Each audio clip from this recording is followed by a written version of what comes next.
ये घड़ी जो है प्राइम मिनिस्टर इमरान खान को मिली थी सऊदी क्राउन प्रिंस से। घड़ी फिर इन्होंने तोशा खाना में जमा करा दी और वहाँ से बाई बैक करके ये दुबई ले आए और दुबई में फिर मैंने इनसे ये घड़ी खरीदी। जी मैंने $2 मिलियन में खरीदी थी। मुझे जी शहजाद अकबर साहब ने कॉल किया। उन्होंने कहा कि जी हमें अक्सर स्टेट विजिट होते हैं, गिफ्ट्स और आइटम्स डिफरेंट चीज़ें मिलती हैं और कुछ चीज़ें हम नहीं रखना चाहते, तो अगर आपका कोई इंटरेस्ट हो तो अभी हमें कोई वैल्यूबल गिफ्ट्स मिले तो हम आपको दिखाएंगे, अगर आपका कोई इंटरेस्ट हो तो आप खरीद लेना। मुझे उनकी कॉल आई 2019 कोई अप्रैल में। हमारे पास मास्टरपीस है, सेट है घड़ियों का, अगर आप चाहें तो हम आपको भिजवाते हैं। उन्होंने कहा जी कि आपसे जो है फरा गोगी राब्ता करेंगी। तो वो फिर जब आएंगे उन्होंने मुझे कॉल किया, वो मेरे दफ्तर आई, उन्होंने मुझे ये सेट दिखाया। मैंने कहा कि अगर आप इजाज़त दे तो मैं इसकी वेरिफिकेशन कराना चाहता हूँ। उनका कोई मसला नहीं, आप बेशक इसको ले जाएं, बस अपनी तसल्ली कर लें। मैंने दुकान वालों को दिखाया तो वो खुद शौक में आ गए। उन्होंने कहा जी आपको ये कहाँ से मिला है? उन्होंने वेरीफाई किया। मैंने उनको ऐसे ही बाय द वे पूछा कि अगर मैं खरीदूँ तो किस कीमत में मुझे खरीदना चाहिए? उन्होंने कहा जी ये मास्टरपीस है, 10, 12, 15 मिलियन डॉलर भी को देने के लिए तैयार है। अगर आपको 5-6 मिलियन डॉलर में ये मिल जाए तो it's a very good deal. I got that confirmation. मैं वापस आया, नेगोशिएट किया तो इन्होंने $2 मिलियन पे मेरे साथ सेटल किया। उन्होंने कहा कि जी हमें पैसे कैश चाहिए यहीं दुबई में। अगले दिन कैश विड्रॉ करके इनको पैसे हवाले किए, 7.5 मिलियन दिरहम, और ये घड़ी खरीद ली उनसे। उनका कोई पाकिस्तान पैसे लेके जाने का इंटरेस्ट नहीं था, पैसे उनको यहीं चाहिए थे, दुबई में चाहिए थे।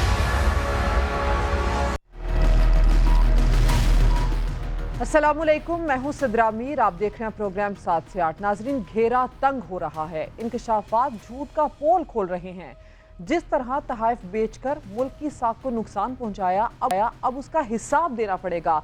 चेयरमैन पीटीआई इमरान खान की पॉलिसी और झूठा बयानिया उन्हें बंद गली में ले जा रहा है, क्योंकि इमरान खान को सऊदी वलीअहद से तोहफे में मिलने वाली कीमती घड़ी बेचना अब महंगा पड़ रहा है। घड़ी खरीदने वाला खरीदार सामने आ चुका है। 50 से 60 लाख डॉलर मालियत की घड़ी दुबई की कारोबारी शख्सियत उमर फारूक को $20 लाख में फरोख्त की गई। शहजाद अकबर ने खरीदार से राबता किया।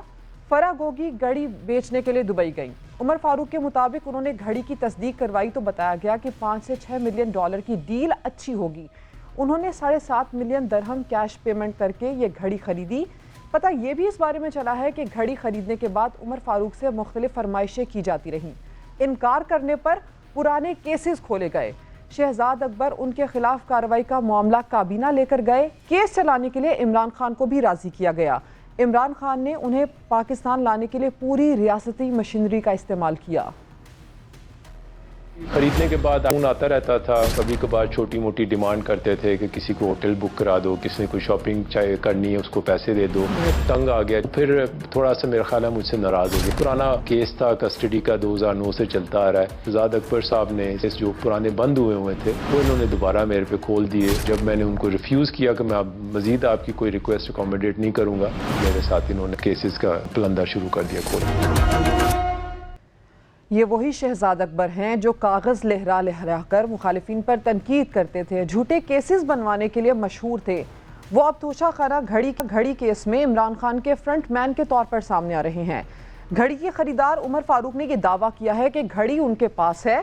पाकिस्तान में तोशा खाना केस चल रहा है, अगर उन्हें बुलाया गया तो वो शवाहिद के साथ पेश होने को तैयार हैं। नाजरीन, गुज़श्ता रोज़ जब ये इंकशाफात हुए तब से अब तक पीटीआई क़यादत खासे गुस्से में है। धमकियां दी जा रही हैं, जवाबी इल्ज़ामात लगाए जा रहे हैं। आज फवाद चौधरी ने बिजनेसमैन उमर फारूक को संगीन नताइज की धमकियां दी हैं और बयान वापस लेने के लिए सख्त दबाव डाला है। कहा है कि नए बयान में ये बताएं कि पहली बातें उन्होंने गलती से कहीं। फरा खान और शहजाद अकबर का जिक्र ना करें। उमर ज़हूर नाम के किसी शख्स को ये घड़ी नहीं बेची गई, ना ही ये घड़ी कभी जो है फरा गुजर जो हैं उनके जो है वो हवाले की गई बेचने के लिए, और ना ही जाहिर है इसका उनसे कोई ताल्लुक है। हम उमर ज़हूर के खिलाफ दुबई में कानूनी कार्रवाई का आगाज कर रहे हैं। अब जी किरदार फरा गोगी, इसको इसलिए भी बचाया जा रहा है क्योंकि घड़ी के खरीदार उमर फारूक ने ये इंकशाफ किया था कि तोशा खाना का माल फरा गोगी के जरिए ठिकाने लगवाया गया। सऊदी वलीअहद से मिलने वाला घड़ी का फरा गोगी ने सौदा $5 मिलियन से शुरू किया और फिर $2 मिलियन की ऑफर पर वो मान गई। फरा गोगी कैश रकम की अदायगी में घड़ी बेचने पर रजामंद हुई थी। इसी मामले पर इमरान खान अब ये कहते हैं कि बस बहुत हो गया। कल हैंडलर्स के ताउन से एक मशहूर फ्रॉड और बैन अवी तौर पर मतलूब मुजरिम की तरफ से तैयार की गई बेबुनियाद कहानी के जरिए मुझ पर बुहतान लगाया गया। मैंने अपने वकला से बात की है, न सिर्फ पाकिस्तान बल्कि बरतानिया और यूएई में भी मुकदमे का सोच रहा हूँ। इमरान खान तो केस की प्लानिंग कर रहे हैं, लेकिन हुकूमत ने भी कुछ प्लान बना लिया है। इस केस में जिम्मेदारों को नहीं छोड़ेंगे। वजीर दिफा ख्वाजा आसिफ ने कहा है कि घड़ी बेचने के मामले को मंतकी अंजाम तक पहुँचाया जाएगा। कहते हैं कि मैं मुकदमा करूंगा, मेरा ख्याल है ये बड़ी अच्छी बात है, वो मुकदमा करें, अदालत में जाएं, सारे का सारा रिकॉर्ड सामने आए। और ये फरा गोगी साहिबा को जिनको इन्होंने NRO दिलवाया पंजाब हुकूमत से, उनके केसेस ख़त्म कराए हैं। उनके जो हस्बैंड हैं जो आसिम जमील साहब, उनके केसेस ख़त्म करवाए हैं। तो ये सारे मसले जो है ना, सारे के सारे अदालत में आएंगे। जो अब पता लगा है कि असल अमाउंट जो है इन्होंने क्या वसूल की थी, वो अब पता लगा है वो किस तरह वो जो है वो पाकिस्तान में आया पैसा। इसको जो है अपने अंजाम तक पहुंचना चाहिए और ये शख्स जवाब दे कि पैसे किस दिन वसूल हुए थे, हुकूमत के ख़जाने में किस दिन पे डिपॉजिट हुए थे, पैसे पाकिस्तान किस तरह ट्रांसफ़र हुए थे। हम जो है कानून और कायदे के तहत जो है इस मामले के अंजाम तक जो है इंशाअल्लाह ताला पहुँचेंगे। अब नाजरीन, ये जो घड़ी का मामला है ये मुल्की सियासत में हलचल मचा रहा है, लेकिन 1 नवंबर को मुस्लिम लीग नून की नायब सदर मरियम नवाज ने इस घड़ी की खरीदारी का इंकशाफ किया था। तोशा खाना के जिस केस में इसको सजा हुई है, डिस्क्वालीफाई हुआ है, ये अभी तो ये टिप ऑफ द आइसबर्ग है। अभी तो कौम को ये पता चलेगा कि जो डायमंड की ज्वेलरी बनाने वाली सबसे बड़ी और सबसे महंगी दुनिया की एक ज्वेलर्स हैं जिनको ग्राफ कहते हैं, वो ग्राफ का कोई सेट इनको तोशा खाना में मिला था, जिसकी जो इसने 2 करोड़ रुपए देके तोशा खाना से लिया और 22 करोड़ में इसने दुबई में वो सेट बेचा। अब नाजरीन, इन इंकशाफात के बाद लगता यह है कि फराह खान और शहजाद अकबर को गिरफ्त में लाया जाएगा, क्योंकि फराह खान और शहजाद अकबर के रेड वारंट जारी करने के मुतालबे की करारदाद पंजाब असम्बली में जमा करवा दी गई है। साथ ही आज लीगी रहनुमा अता तारड़ ने भी ये बताया है कि वफाकी हुकूमत ने दिसंबर तक फराह गोगी को पाकिस्तान लाने का फैसला किया है। इसी दौरान साबिक वफाकी वजीर फैसल वाडा की उमर फारूक के साथ मुलाकात की तस्वीर सोशल मीडिया पर वायरल हुई हैं, जिसमें फैसल वाडा ने ट्वीट के जरिए वजाहत दी है और ये कहा है कि उमर फारूक से मुलाकातें वजारत के दफ्तर में वजीर आज़म ऑफिस की हिदायत पर हुई थीं और इसमें 4 वज़रा और आला हुक्काम भी मौजूद थे। फैसल वाडा के मुताबिक उमर फारूक और दीगर अफराद से मुलाकात दुबई के वफ्द के ज़िम्न में हुई और अब इस तस्वीर को जो रंग देना चाहिए वो दे दें, वो किसी से डरते नहीं हैं। नाजरीन, ये जो घड़ी का मामला है ये मज़ीद आगे चलकर क्या शक्ल इख्तियार करेगा और PTI के लिए खासकर ये कितनी मुश्किलात पैदा कर सकता है, बात करने के लिए पाकिस्तान मुस्लिम लीग नून अज़मा बुखारी साहिबा प्रोग्राम में होंगी, जबकि माहिर कानून और तज्ज़ियाकार हैदर वहीद साहब हमें ज्वाइन कर चुके हैं। हैदर वहीद साहब, आगाज़ में आपसे करूंगी, ये जो घड़ी का मामला है, घड़ी बेचने के बाद अगर फराह गोगी बैरून मुल्क से रकम पाकिस्तान लाती हैं, चूँकि वो जो किरदार हैं इमरान फारूक साहब, वो ये कह रहे हैं कि ये जो घड़ी है इसकी कैश पेमेंट हुई है उमर फारूक साहब। अब अगर ये बैंक के ज़रिए ट्रांजैक्शन नहीं हुई, कैश पेमेंट हुई है और पाकिस्तान अगर ये पैसा इस तरह से लाया गया, तो आपको भी मामला पता है कि एयरपोर्ट पर चेक करवाना लाजिम होता है। अगर ये एयरपोर्ट के ज़रिए पैसा पाकिस्तान आया है तो फिर ये मनी लॉन्ड्रिंग का मामला हो सकता है। आपको लगता है कि इस सूरत में कानून सख्त सज़ा भी दे सकता है, खासकर जब ये इल्ज़ाम साबिक वज़ीर आज़म पर लगे, वो इसमें मुलव्विस हों? देखें, बिल्कुल ऐसा ही है और आई थिंक इसके पॉलिटिकल कॉन्सिक्वेंसेस भी अपनी जगह हैं और मेरे ख्याल से क्रिमिनल जुरिस्डिक्शन में भी इस हवाले से जो है बिल्कुल सवाल उठ सकते हैं। एक तो तोशा खाना में कोई चीज़ जो है वो सस्ती लेके महंगी बेचने पे भी खिलाफ वर्जी है कानून की, और उसके बाद अगर दुबई में बेची और वहाँ कैश लिया तो वो कैश जो है उस पर क्या हुआ, उस कैश पे जो है कोई टैक्स दिया गया, वो कैश पाकिस्तान किस तरह लाया गया, क्या लीगल चैनल से, बैंकिंग चैनल से लाया गया, खुद लाया गया तो डिक्लेयर किया गया, नहीं किया गया तो फिर किस तरह लाया गया, ये सवालात उठेंगे। और ये देखें, ये सवालात आप इस पस मंजर में देखें कि मियां मोहम्मद नवाज शरीफ को अपने बेटे की कंपनी से तनख्वाह ना लेने पे अगर नाअहल किया जा सकता है ताहयात, तो ये बातें जो हैं ये तो मेरे ख्याल से एक तनख्वाह से काफी बढ़ के हैं। काफी लोग कहेंगे घड़ी सस्ती ले ली है तो उनकी एक पर्क थी, फिर चलो भेज दी उन्होंने, लेकिन बात वही है कि मदीना की रियासत की बात करते हैं, हजरत उमर फारूक की मिसालें अगर देते हैं तो बात वही है कि क्या खान साहब जो कहते हैं वो हैं भी। ये ज्यादा बड़ा इशू जो है ना सिद्रा ये है, क्योंकि इसकी कानूनी कार्रवाई के अलावा जो खान साहब का एक नैरेटिव है और जो खान साहब ने अपने आप को शुरू से एंड तक बेचा है वो ये है कि वो एक जीती जागती चलती फिरती तब्दीली है और बाकी सब कट्ठे चोर हैं। तो अगर खान साहब का ये चेहरा सामने आता है कि वो कुछ जो कहते हैं दूसरों को वो उस कहने से मुख्तलिफ नहीं है, और बात है कि जो कहते हैं वो लोग शायद हो ही ना, लेकिन अगर उनकी बात मान भी लें तो उनकी फिर ये मुनाफकत सामने आती है। और खान साहब को जो लेकिन वोट हैदर पड़ता वहीद है, साहब, ऐसे में जो पीटीआई के हिमायती हैं वो इस किस्म की मिसालें देती हैं कि सिर्फ एक घड़ी का ही तो मामला है, को बहुत बड़ा करप्शन केस नहीं, को बहुत बड़ी करप्शन नहीं की, को बरतानिया में बड़े बड़े महलात नहीं बना लिए। तो करप्शन छोटी या बड़ी, इसकी डेफिनेशन क्या है? अगर कोई वजीर आजम, साबिक वजीर आजम करप्ट प्रैक्टिसेस का मुर्तकिब हो तो सजा का पैमाना क्या है?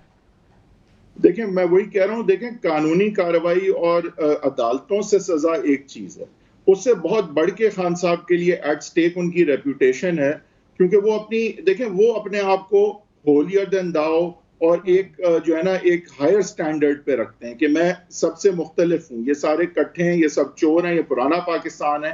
तो वो जिस पैमाने पे गेज करते हैं अपने आप को और अपने आप को सियासी तौर पे बेचते हैं, तो उनकी बात पे यकीन करने वाले इसलिए भी यकीन करते हैं कि यार जो भी है ये उनकी तरह नहीं है।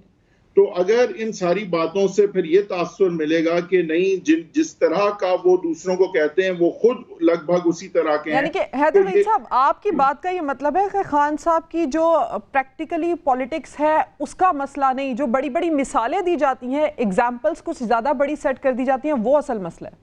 नहीं, देखिए मसला सियासत का इस तरह है ना कि असल चीज जो बिकती है उनकी, ये उसको हिट करती है। मैं इसीलिए कह रहा हूँ कानूनी कार्रवाई तो जब होगी तो ट्रायल चलेगा, तो लंबा चलेगा, तो ये होगा, तो वो होगा, बड़े साल लगेंगे, लेकिन जो नुकसान है वो अब खान साहब को थोड़ा थोड़ा होके इस तरह से हो रहा है कि क्या खान साहब वो हैं जो वो कहते हैं? क्या खान साहब जो सब्ज बागात दिखाते हैं, जो कहते हैं कि ये सब कट्ठे हैं, ये चोर हैं, इनसे हमें निजात चाहिए और मैं उस निजात की एक व्हीकल हूं, मैं उस निजात का चौधरी साहब ने तो आज हैदर वहीद साहब ये कह दिया है कि इमरान खान साहब इस वक्त वो स्ट्रगल कर रहे हैं जो 1947 में कायद आज़म मोहम्मद अली जिन्ना ने की थी। देखें वो बात वही है कि खान साहब को चाहिए कि रसीदें दिखाएं और दिखाएं कि ये जो बंदा दुबई में क्लेम कर रहा है कि उसने $2 मिलियन का कैश पेमेंट लेके दे के ये घड़ी ली है, तो ये झूठ बोल रहा है। या जिसको भी खान साहब ने इस्लामाबाद में बकौल उनके अगर बेची है तो वो फिर दिखाएं कि भाई मैंने तो इसको बेची थी, अगर आगे किसी तरह से गई है तो ना वो पैसा मेरा है, ना उसको लाना मेरा है, ना इसको बेचना मेरा है। तो वो खान साहब यही बात हैदर वहीद साहब आज मरियम नवाज साहिबा भी कह रही थी कि इधर उधर की बातें ना करें, रसीदें निकालें, घड़ी किसको बेची नाम बताएं, पैसा पाकिस्तान कैसे मंगवाया वो बताएं। हैदर साहब, ये जुमले आपको सुने सुने लगते होंगे, माजी में पीटीआई कभी रसीदें मांगती थी, अब ये वक्त आ गया कि पीटीआई को रसीदें देनी पड़ रही हैं। आपको लगता है कि खान साहब के लिए इतना आसान होगा ये सबूत फराहम करना? क्योंकि वो तो ये कह रहे हैं कि वो खिलाफ कार्रवाई करेंगे, वो यूएई और दुबई जाकर उनकी अदालत से वहां से ये इस मामले पर कानूनी कार्रवाई करेंगे। देखें खान साहब के लिए attack is always his defence, he is always goes on the attack. 5वें गियर के अलावा वो गाड़ी से बिलीव नहीं करते, वो अब अटैक पे जाते हैं और अगर वो कोई अपने हक में ऑर्डर ले लेते हैं तो इसका यहाँ पे देने का उनका लेना हो जाएगा, लेकिन अगर वहां पे फंस गए तो फिर लेने के देने हो जाएंगे। तो अब खान साहब के पास क्या सबूत हैं, डिपेंड इस चीज पे करेगा। लेकिन ये ना भूलें कि देखें खान साहब आज जो इल्जाम लगाते हैं वो कहते हैं कि भाई चीफ ऑफ आर्मी स्टाफ की तकर्री में स्ट्रिक्टली मिलिट्री कॉम्पिटेंस को नहीं देखा जा रहा, मेरिट को नहीं देखा जा रहा। तो फिर सवाल ये उठता है कि वो कह रहे हैं कि वो आर्मी चीफ की तैनाती के मामले पर पीछे हट रहे हैं। अज़मा बुखारी साहब भी आ चुकी हैं। एक सेकंड इसकी जस्ट टू कंक्लूड, देखिए खान साहब लेकिन जब ये कहते हैं तो सवाल ये उठता है कि जो आला ओहदों पे फौज में या एजेंसियों में लोग तैनात थे जब वो वजीर आजम थे, तो क्या वो उनकी मिलिट्री कॉम्पिटेंस का फायदा उठाते थे? क्या उनसे टैंक चलवाते थे वो? तो सवाल यही है कि खान साहब जो है वो बातें क्योंकि ऐसी कर चुके हैं कि अगर आज उनके अमाल उससे बरक्स रख दिए जाएं और सवाल ये उठाया जाए कि खान साहब आपने हकीकी आजादी हमें 3.5 साल में कौन सी वाली दिलाई, वो वाली जिसने हमें मकरूज कर दिया, जिसकी वजह से हमारी आजादी एक्चुअली चली गई, दूसरों के हाथों में चली गई, ये क्या वो हकीकी आजादी थी जो आपने दिलाई? कौन सी हैदर गुलामी साहब, थी जिसे ये तो आपने। वो डिस्कशन है जो प्रोग्राम में आगे चलकर भी हमें आपके साथ करनी है। अजमा साहबा, फवाद चौधरी साहब ने यह दावा किया कि सऊदी वली अहद मोहम्मद बिन सलमान की तरफ से इमरान खान को तोहफे में दी गई घड़ी उमर फारूक जहूर नामी शख्स को नहीं बल्कि पाकिस्तानी मार्केट के एक डीलर को 5 करोड़ 70 लाख रुपए में फरोख्त की थी। वैसे तो होता यह है कि जिस पर इल्जाम लगे उसको साबित करना होता है कि क्या सच है क्या झूठ है, लेकिन इस वक्त इमरान खान के खिलाफ इस मामले को लेकर हुकूमत क्या कार्रवाई करने का इरादा रखती है? जी बहुत शुक्रिया। देखिए सिद्रा, बात यह है कि हुकूमत का तो मामला अब शुरू होगा जब भी तमाम मामला सामने आए हैं। पहले तोशा खाना के ऊपर election commission already Imran Khan साहब को बददियानत और खाइन जो है वो डिक्लेयर कर चुकी है और उनके ये तोशा खाना की मामला पहले ही वहां पर अंडर डिस्कशन थी और अब सेशन कोर्ट के अंदर भी इलेक्शन कमीशन जो है वो इस केस को ले गई है। अब ये जो अब नए फैक्ट्स आए हैं यकीनन ये उस सेशन कोर्ट की अदालत के अंदर जो है वहां पर भी टेकअप होंगे। देखिए इमरान खान साहब का, फवाद चौधरी साहब का, इन सब का जो है वो सिर्फ कह देना कि जी मैंने ये नहीं किया, ये कौन मानेगा। इमरान खान साहब ने जो है वो कौन सा मामला है जिसके ऊपर उन्होंने यू टर्न नहीं लिया। वो जो बात कहते हैं वो करते कभी भी नहीं है और ये बात इतनी सिंपल नहीं है। अजमा साहबा, हो सकता है कि ये खान साहब की पॉलिटिक्स का एक तरीका हो, आप लोगों को एक बात करके उसकी जानिब आपकी तवज्जो लगाकर फिर अगले दिन यू टर्न ले लेना, आप लोगों को घुमाने का भी एक तरीका हो सकता है ये। नहीं, हमें क्या घुमाएंगे वो सिद्रा, वो पाकिस्तान की कौम को घुमा रहे हैं और अपने उन हमारे हैं जो उनके ऊपर यकीन रखते हैं, जो उनको लीडर समझते हैं। वो इमरान खान जैसे फ्रॉडी इंसान को जो लोग लीडर समझते हैं वो उनको घुमा रहे हैं, हमें नहीं घुमा सकते और हमें उनकी असलियत जो है वो बिल्कुल मालूम है। दूसरा, इमरान खान साहब को जो आदत नहीं है जवाब देने की और जो उनसे जवाब मांगने की कोशिश करेगा वो जो है वो सबसे बड़ा घिनौना किरदार हो जाएगा, वो लफाफा हो जाएगा, वो जो है वो बिके हुए हो जाएंगे। इसलिए इमरान खान से कोई सवाल ना पूछे, ये उनकी आदत है, लेकिन ऐसा होगा नहीं। देखिए बड़ी इंपॉर्टेंट चीजें हैं दो। पहली बात यह है कि उमर फारूक साहब ने फरा गोगी का नाम लिया है। उन्होंने कहा कि फरा गोगी मेरे पास ये लेके आई थी। अब ये किसी लोकल डीलर की बात कर रहे हैं, वो लोकल डीलर जो है वो हो सकता है वो फ्रंट मैन हो जिससे सिर्फ रसीद ली हो दिखाने के लिए कि जी ये वो है। आखिर उमर फारूक के पास ये सेट मौजूद है ना, सवाल ये है कि उसके पास ये सेट कहां से आया। और इस तमाम पूरी स्टोरी के अंदर एक किरदार है जो बहुत इंपॉर्टेंट है जिसका नाम है फरा गोगी। फरा गोगी। वैसे अजमा साहिबा, ये जो मोहतरमा है फरा गोगी साहिबा, जिनका किरदार अब तक बड़ा मशकूक है, खान साहब हर बार इनको डिफेंड करते हैं। अब अगर इन इल्जामात को साबित करना है तो फरा गोगी तो पाकिस्तान आना उनका ज़रूरी होगा, उनको पाकिस्तान लाना होगा। क्या आपको लगता है कि इस सिलसिले में हुकूमत पाकिस्तान या आप लोग इस केस को मजीद मजबूत बनाने के लिए फरा गोगी को पाकिस्तान लाना चाहते हैं तो क्या इकदाम करेंगे? जी मैं यही बात करने वाली थी, आपने बीच में जो है वो सवाल पुट कर दिया। मैं यही कह रही थी कि इसका ये जो मेन किरदार है, इमरान खान साहब सिर्फ एक काम करें, फरा गोगी को जो है वो पाकिस्तान बुलवा लें और वो आकर शाम में तफ्तीश हो जाए, सब कुछ मामला जो है वो सामने आ जाएंगे। आखिर इमरान खान साहब ने नवाज शरीफ साहब के वालिद मोहतरम की जो है वो तमाम तर ट्रांजेक्शन पे भी चले गए थे, 60-70 साल का हिसाब उन्होंने खोला था। तो ये तो सिर्फ जुमा सिर्फ 3 साल पहले की बात है। तो इसके ऊपर फरा गोगी साहिबा जो है वो आ जाए और उमर फारूक साहब नहीं, अगर इमरान खान साहब फरा गोगी साहिबा को नहीं बुलाते तो क्या आप लोग उनको पाकिस्तान लाने के लिए कोई कोशिश करेंगे?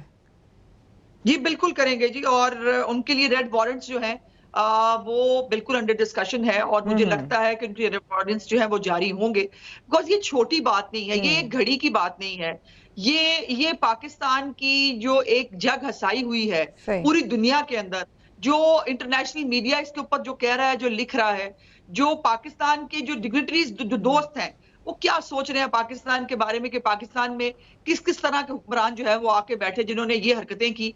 और इमरान खान साहब जो है वो एक तरफ वो कहते हैं मुझे अल्लाह ने सब कुछ दिया हुआ है, मुझे किसी चीज का लालच नहीं, दूसरी तरफ आप एक दिया हुआ गिफ्ट जो है वो आप उसको सरेआम जाकर बेच देते हैं। और उमर फारूक साहब वैसे आपको क्या लगता है, क्या ये साबित करने के लिए कि एक साबिक वजीर आजम ने करप्शन की है, ये घड़ी वाला मामला इसके लिए काफी है? अवामी सतह पर इस पैमाने की करप्शन खान साहब की इमेज को मुतासिर करेगी, आपको क्या लगता है? और उनके फॉलोअर्स खासकर जो अभी भी ये कहते हैं कि बस घड़ी की ही तो बात है, कोई कुछ बड़ा करप्शन केस का मामला नहीं है, बरतानिया में कोई बड़े बड़े महलात तो नहीं बना लिए खान साहब ने।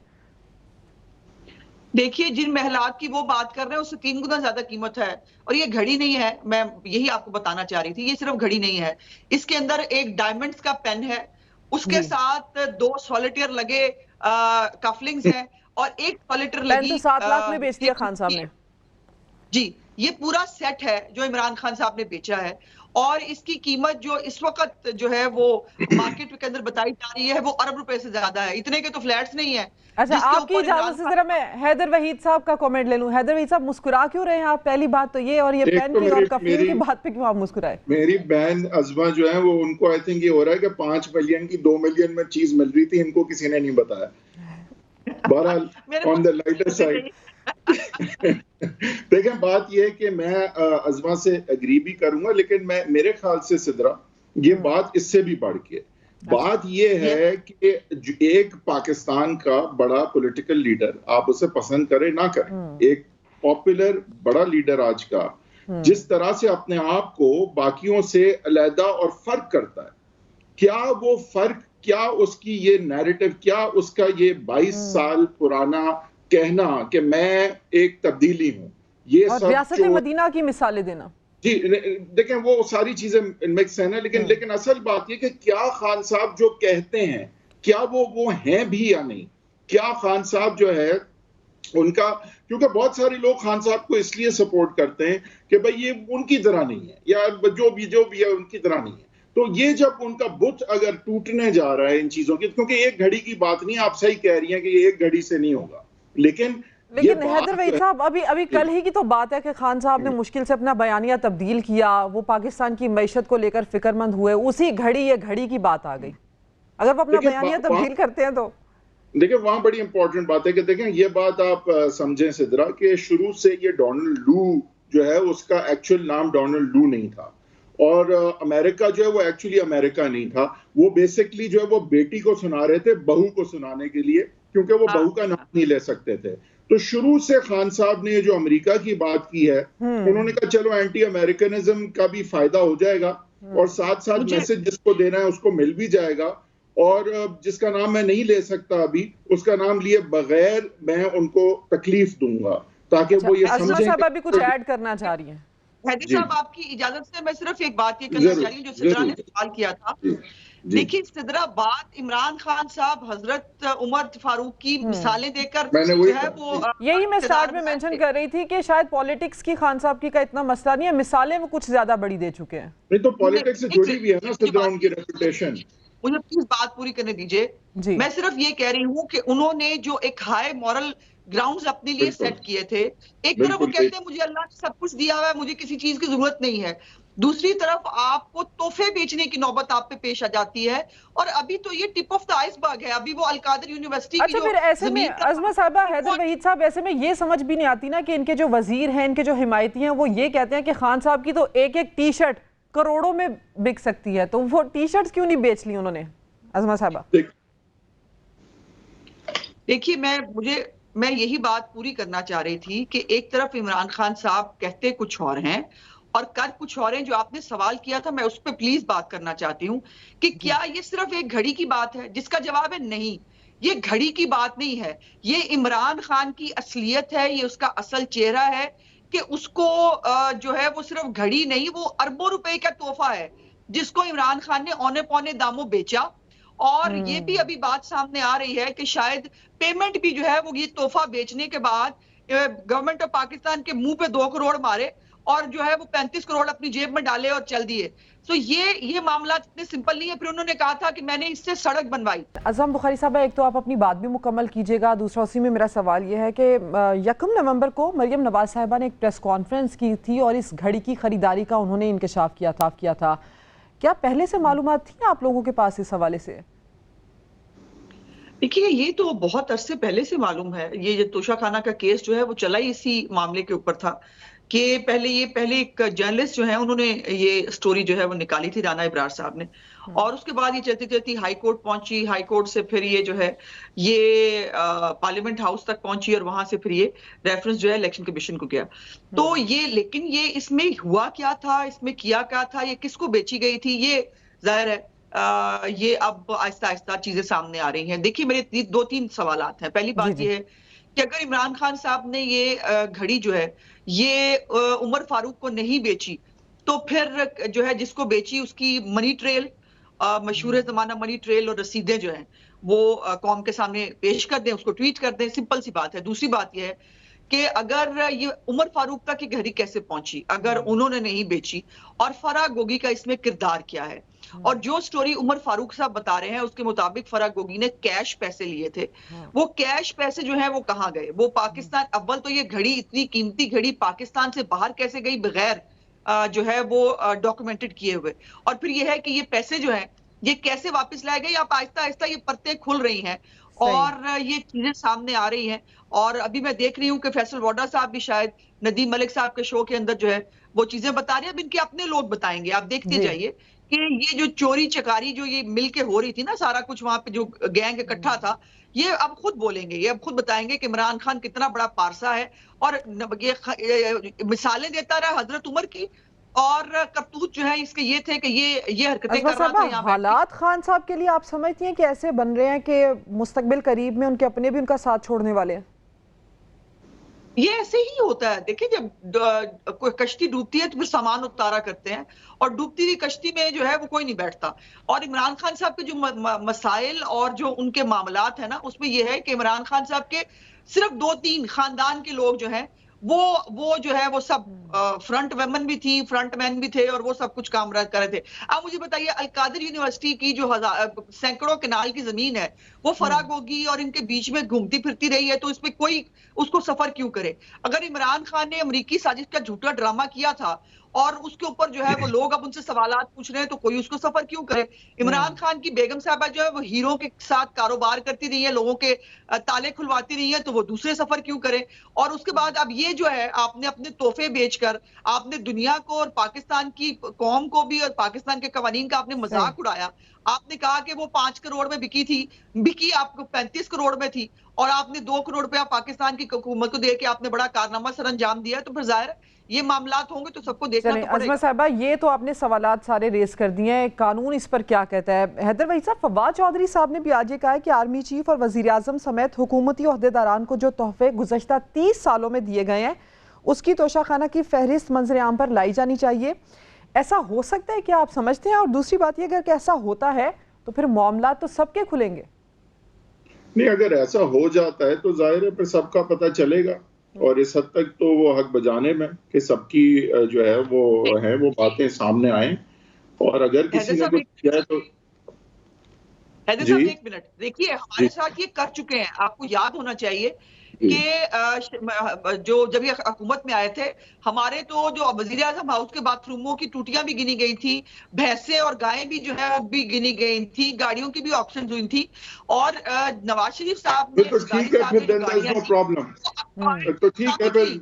बेची नहीं, वो अपने इस्तेमाल में है, और वो गाड़ियां अगर ये अपनी घड़ी इस्तेमाल करते रहते हमें क्या इतराज था? ये इसने कारोबार बना लिया घड़ी को, उस पे इतराज है, उस पे मामलात है। जी हैदर साहब, देखेंगे ये बात अगेन मैं समझता हूं कि इसकी कानूनी हैसियत से ज्यादा इसकी सियासी हैसियत है, और वो सियासी हैसियत सिर्फ इसलिए नहीं है कि पाकिस्तान का नाम खराब हुआ है, इसलिए है क्योंकि एक बड़ा सियासी लीडर अपने आप को जिस तरह दिखाता है और जो बातें बड़ी बड़ी करता है, तो क्या वो है भी या नहीं, जिस पे एतमाद करके पाकिस्तान की यूथ इस वक्त उसको एक जिद बना के चल रही है और कुछ देखने सुनने समझने को तैयार नहीं है। तो क्या वो लोग ये फिर सोचने पे मजबूर होंगे कि ये इंसान जो हमें लीड कर रहा है तो ये कहीं हमें गुमराह तो नहीं कर रहा? तो आई थिंक इम्पोर्टेंट चीज ये है, और आई थिंक पीएमएल नून का भी और दीगर लोग जो खान साहब को डिस्क्रेडिट करने की पिछले 6 माह से कोशिश कर रहे हैं, वो फेल इसीलिए हुए हैं क्योंकि वो सही मेरे ख्याल से चीज की बात नहीं कर रहे। अच्छा, इसी से जुड़ा मेरा सवाल हैदर वहीद साहब, ये फॉरेन फंडिंग, तौहीन अदालत, तौहीन इलेक्शन कमीशन और उसके बाद अब ये तोशाखाना वाला भी मामला, सब कुछ खान साहब के खिलाफ चल रहा है। उसके बावजूद भी आप समझते हैं कि कानूनी तौर पर कुछ कमजोरियां रह गई हैं, कुछ पेचीदगियां रह गई हैं कि खान साहब अभी तक बच रहे हैं इससे? देखिए, खान साहब के बारे में कोई कंसर्टेड एफर्ट नजर नहीं आया। एक तरफ आप तोशाखाना और फॉरेन फंडिंग की बात अगर करती हैं तो उसके बाद जो फौजदारी के मुकदमात थे जो कि लाना जरूरी थे किसी डिस्क्वालिफिकेशन से पहले, बिलफर्ज ये जो अभी हमने ऑर्डर देखा है जिसमें डिस्क्वालीफाई किया है ईसीपी ने, मेरे ख्याल से वो डिस्क्वालिफिकेशन प्रीमेच्योर है, क्योंकि अभी तक सेशन कोर्ट की कन्विक्शन तो थी ही नहीं और ट्रिब्यूनल का कोई हतमी फैसला फॉल्स एफिडेविट या करप्ट प्रैक्टिसेस के हवाले से था ही नहीं। तो मेरे ख्याल से इसमें जरा लेट रही है ये हुकूमत और थोड़ा सा लैक्सिटी उसने दिखाई है। और इवन जो जिस तरह के वो हमले खान साहब पे करते हैं, मेरे ख्याल से उसमें वो बेहतर होता कि अगर वो खान साहब की ये जो बातें हैं उनको लेके उनके 3.5 साल का अमल दिखाते कि उन्होंने 3.5 साल में हमें कितनी गुलामी से निजात दिलाई, कितनी हकीकी आजादी दिलाई, उनके इकदामात जो है उससे अच्छा, जब किसी ने नहीं पूछा हैदर वहीद साहब, तो कल खान साहब अपने 4 साल कारकर्दगी खुद लेकर बैठ गए। हाँ, उन्होंने कामयाबियां गिनवाई। असमा साहिबा, ये इमरान खान साहब ने आज फिर कहा है कि मुझे मुज़ाकरात का पैगाम भेजा जा रहा है, मगर हमने ये कहा है कि इलेक्शन की तारीख दें। ये मैडम किस जानिब से खान साहब को पैगाम भेजा जा रहा है? देखिए, अभी भी अगर आपको इमरान खान साहब की किसी बात पे एतबार है तो फिर मैं तो आपको सलाम ही करूंगी। इमरान खान की किसी बात में कभी सच्चाई आपको मिली है? वो जो बात करते हैं वो झूठ पर मबनी होती है, वो गड़ी गड़ाई बात होती है। उनको गड़ी गड़ाई बातें करने की पुरानी आदत है। वो 35 पंक्चर हो, वो उर्दू बाजार के बैलेट पेपर हो, वो पता नहीं क्या क्या हो। जो बात हैदर साहब कर रहे थे, मैं उस पर जरूर कॉमेंट करना चाहती हूँ। ये बात दुरुस्त है हैदर साहब कि हमने किसी को सियासी इंतकाम का निशाना नहीं बनाया। हमने कभी कोई कंसोलिडेटेड एफर्ट नहीं की कि इमरान खान जो है वो उसको रास्ते से हटाया जाए। लेकिन अगर on the surface of something, अगर इमरान खान के मामलात नजर आ रहे हैं, अगर इमरान खान ने घड़ी और वो सेट जो है वो करोड़ों रुपए मालियत का अगर मार्केट में बेचा है, तो वो सामने साफ नजर आ रहा है। इमरान खान साहब ने कादर यूनिवर्सिटी की जमीन जो है वो हथियाई है, तो वो सामने नजर आ रही है। हीरो के मामलात चल रहे थे तो वो सामने नजर आ रहे हैं। हमारा कोई भी कतई तौर पर हम उस सियासी माइंडसेट के लोग नहीं हैं। इमरान खान को जरूरत थी कि नवाज शरीफ को रास्ते से हटाया जाए ताकि वो वजीर आजम बन सके। हमें इमरान खान साहब से ऐसा कोई खौफ नहीं है। हम इमरान खान का बिल्कुल सियासी तौर पर सियासी मैदान में मुकाबला करना चाहते हैं, लेकिन जो करतूत उन्होंने फरमाए हैं, उन करतूतों का जहां जहां वो चीजें मामलात सामने सरफेस पे आ रही हैं, उसका जवाब तो उनको देना पड़ेगा। और देखिए ना, पंजाब के अंदर जो है वो एनआरओ दिलवा दिया उन्होंने फराग गोगी को। सारे मामला जो अलकादर यूनिवर्सिटी वाला मामला भी ये जो है पंजाब से रिलेटेड था। हर चीज में पिंकी पीरनी साहिबा को, फराग गोगी को, अपने जुल्फी बुखारी को, शेख रशीद को, इन सबको जो है वो पंजाब से क्लीन चिट दिला दी गई। और जो है वो जाहिर है, इसीलिए पंजाब ने शेख रशीद साहब का जिक्र किया तो मुझे उनका स्टेटमेंट याद आ गया। उन्होंने कहा कि आने वाले 15 दिनों में हालात बहुत ज्यादा बदलने वाले हैं। अब देखना यह कि क्या बदल सकता है। कराची और हैदराबाद में बल्दियाती इंतखाबात पर काफी बातें हो रही हैं। पहले सैलाब, बारिशें और सैलाब मुतासरीन की बहाली, सिक्योरिटी मसाइल का बहाना बनाकर फौरी इंतखाबात से राह फरार इख्तियार की गई। फिर अदालत के सख्त रिमार्क्स के बाद हुकूमती रहनुमाओं ने इलेक्शन कराने पर रजामंदी जाहिर की, लेकिन अब भी सिक्योरिटी एहलकारों की कमी इंतखाबात फौरी ना होने के लिए बड़ी वजह करार दी जा रही है। इन सब वजूहात के दरमियान मईशत का हब कराची लावारिस बना हुआ है, क्योंकि 30 अगस्त 2020 से बल्दियाती इदारों की मुद्दत ख़त्म हो चुकी है। 24 जुलाई, 28 अगस्त और 30 अक्टूबर को इलेक्शन की तारीख देकर फिर इलेक्शन नहीं हुए। अवाम इस पूरी सूरत हाल में कन्फ्यूजन का शिकार हैं कि क्या वाकई इलेक्शन होंगे भी या फिर नहीं। क्या बल्दियाती इदारों की बहाली मुमकिन होगी? क्योंकि जब भी मसाइल के हल के लिए आवाज़ उठाई जाती है तो ये बहाना बना दिया जाता है कि बल्दियाती इदारों के पास तो इख्तियारात ही नहीं है, इलेक्शन के बाद ही कुछ बेहतरी आएगी। आज इसी मामले पर तफसीली बात करेंगे। हमें ज्वाइन किया है मीर जमात इस्लामी कराची हाफिज़ नईमुर रहमान साहब ने, लेकिन पहले आपको ये दिखा देते हैं कि कराची के शहरी इलेक्शन से मुतालिक क्या राय रखते हैं, क्या सोचते हैं। कराची की केएमसी 2.25 साल से मुंतखब अरकान से महरूम है। बल्दियाती इंतखाबात में गैर ज़रूरी ताख़ीर से अवाम को किन मुश्किलात का सामना है, ये हम मालूम करेंगे कराची वालों से। कोई पुरसान हाल नहीं है, कोई माई बाप नहीं है। तो बल्दियाती इंतखाब और बल्दिया का मतलब ये है कि एक तरह से वो बाप है, अपने शहर का बाप होता है। जब बाप ही नहीं होगा, इमाम ही नहीं होगा तो कैसे काम चलेगा। ये कराची के साथ सोतेलापन है शुरू से ही।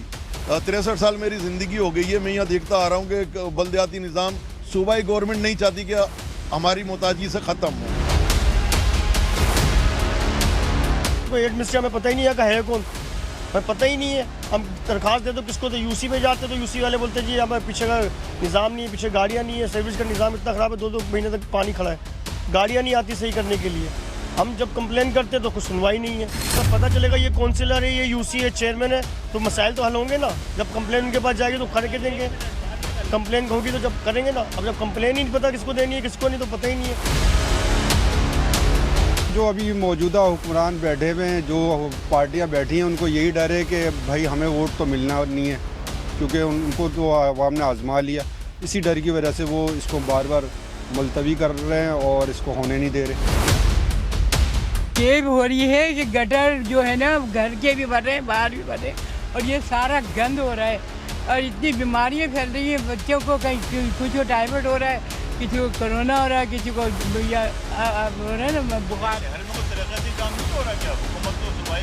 कुछ नहीं हो रहा, कुछ नहीं हो रहा, कोई काम नहीं हो रहा। देख लेना आके सामने इतना गंद है, ये अंदर है, अंदर का गटर भी भर रहा है सारा, और ये बाहर भी इतना गंद है, ये सामने ही देख लें।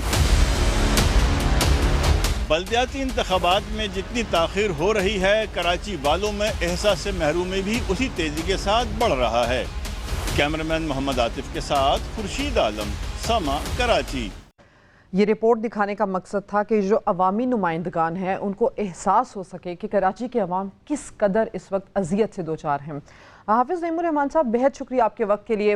हाफिज़ नईमुर रहमान साहब, गुज़श्ता कई शोज़ में हमने मुख्तलिफ जमातों के नुमाइंदगान से बात करके देखी, तकरीबन सब ही इलेक्शन के ऊपर कोई एतराज़ नहीं रखते, इलेक्शन करवाने के लिए तैयार हैं। अगर इलेक्शन के लिए सब ही तैयार हैं, तमाम पार्टीज़ को ये लगता है कि उन्हें अवामी मकबूलियत भी हासिल है, तो फिर इस सिलसिले में ताख़ीर क्यों हो रही है सर?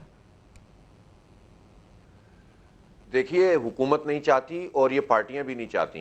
ये कहते हैं कि हम इलेक्शन चाहते हैं, लेकिन वो तो अब इस वक्त तो सूरत हाल अमलन ये है कि कराची के अवाम और जमात इस्लामी एक कैंप में है, और अदर दिन जमात इस्लामी तमाम पार्टियां चाहती हैं कि किसी तरह बल्दियाती इलेक्शन ना हो। और इसीलिए आप देखें कि जब इलेक्शन कमीशन ऑफ पाकिस्तान ने कल हमें बुलाया सब लोगों को, तो जमात इस्लामी थी जो कह रही थी कि फौरन इलेक्शन करवाएं।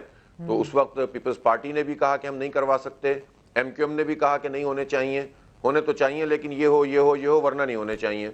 और इसी तरह से PTI ने भी इसी तरह की बात की। हालांकि वो बीच में आ गए थे इस पर के इलेक्शन होने चाहिए, लेकिन 24 जुलाई से पहले हाई कोर्ट में उन्होंने पिटीशन फाइल की थी कि इलेक्शन ना करवाए जाएं, और वो पिटीशन जो है डिसमिस हो गई थी। ये सारी पार्टियां इकट्ठी थी उस वक्त, PTI, नून लीग, GDA, MQM और पीपल्स पार्टी। तो सिर्फ जमात इस्लामी है जो चाहती है कि इलेक्शन हो, और कराची के अवाम चाहते हैं कि इलेक्शन। अच्छा, वैसे मुझे याद पड़ रहा है कि मेरी जब तैमूर तालपुर साहब से बात हुई थी, गालिबन कल के या उससे एक दिन पहले के शो में, तो उन्होंने कहा था कि हमें इलेक्शन करवाने पर कोई एतराज़ नहीं है, एडमिनिस्ट्रेशन के मामलात अगर हमें गो हेड दे दे तो हम इलेक्शन कराने के लिए तैयार हैं। तो इस पहलू में सर आपके पास क्या मालूमात है? भाई, एडमिनिस्ट्रेशन इन्हीं की है ना, पुलिस इन्हीं के पास है ना, लॉ इन्फोर्सिंग एजेंसीज इन्हीं के ताबे हैं ना। तो जब सब चीजें इनके पास हैं तो ये किससे मांग रहे हैं? तो इसका तो मतलब ये है ना कि एक तरफ ये कहें कि हम तो इलेक्शन कराने के लिए तैयार हैं, लेकिन खत लिखें कि 3 महीने के लिए नहीं करें। 1.5 महीने पहले भी कहा कि 3 महीने के लिए मुलतवी कर दें, 1 महीने पहले भी कहा कि 3 महीने के लिए मुलतवी कर दें, और 2 दिन पहले भी कहा कि 3 महीने के लिए मुलतवी कर दें। इसका मतलब ये कराना नहीं चाहते। अगर कराना चाहते तो अब बारिश और सैलाब तो अभी आया ना। अगस्त 2020 से 2.25 साल हो गए हैं, इलेक्शन ड्यू हैं, और ये वही पीपल्स पार्टी और MQM है ना जिन्होंने 2009 से लेकर 2015 तक इलेक्शन नहीं करवाए थे। इस पर कोई बात हुई कि ये जो इलेक्शन करवाने की एक मुद्दत है 120 दिन, इस शिक को पीपल्स पार्टी ने, सूबाई हुकूमत ने खत्म किया, तो कल इस सिलसिले में कोई बात हुई सर? ये इलेक्शन कमीशन की जिम्मेदारी है कि वो 120 दिन के अंदर अंदर इलेक्शन करवाएं। ये जो रूल्स हैं, जो एक्ट है इलेक्शन का 2017 का, उसमें वाज़ेह तौर पर लिखा हुआ है। इसी तरह आइन की आर्टिकल 220 के तहत इलेक्शन कमीशन ऑफ पाकिस्तान और चीफ इलेक्शन कमिश्नर को इख्तियार हासिल है कि वो कहीं से भी इस पर रजामंदी जाहिर कर दी ना कल। उन्होंने ये कहा कि हम इलेक्शन करवाने के लिए तैयार हैं। नहीं, वो तैयार हैं तो फिर करवाएं, और उनको इख्तियार हासिल है। अगर पुलिस बात नहीं मानती, अगर सिंध हुकूमत बात नहीं मानती, तो आर्मी तलब करें, वो रेंजर्स तलब करें, वो FC तलब करें, वो पंजाब पुलिस। उन्होंने कल कहा कि हम पंजाब से पुलिस बुला लेंगे। तो भाई सिर्फ कहें नहीं, करें, इसलिए कि आइन उन्हें इख्तियार देता है, वो दरखास्त ना करें। अगर कोई नहीं मानेगा तो आइन की खिलाफ वर्जी करेगा, एक्सपोज हो जाएगा। इसलिए इलेक्शन कमीशन को फाइनली ये डेट 22 नवंबर को दे देनी चाहिए, और तमाम स्टेक होल्डर को मैंने सुना है वो बुला भी रहे हैं, तो सबकी मौजूदगी में फिक्स हो जाए ताकि लोगों का कंफ्यूजन भी दूर हो जाए।